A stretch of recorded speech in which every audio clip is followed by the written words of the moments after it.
பார்த்தீங்கன்னா, நம்ம ஸ்ரீலங்காவிலேருந்து இல்லை இந்தியாவிலேருந்து எந்த நாட்டிலேருந்து வெளிநாட்டுக்கு வேலைக்கு வர பணிப்பெண்கள் ஊரில் இருக்கும்போது பாருங்கள், பொட்டு, பூவு, கம்மல், தாலி, கல்யாணம் கட்டவங்க இருந்தால் செயின் எல்லாமே போட்டுக்கிட்டு சுமங்கலியாக இருக்கணும்.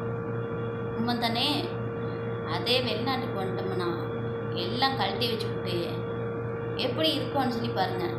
பொட்டு இல்லை, பூ இல்லை, கம்மல் சில வேலை போடுவோம், சில வேலை கழட்டுவோம், கழுத்தில் செயினை போடுவோம், கழட்டுவோம். ஆனால் இங்கே உள்ள பெரிய சல்லிக்காரவங்க எந்த நகையுமே போட மாட்டாங்க வீட்டுக்கெல்லாம். அப்போ அதை மாதிரி அவங்க மாதிரியே இருக்கணும்னு தான் நமக்கு தோணும்.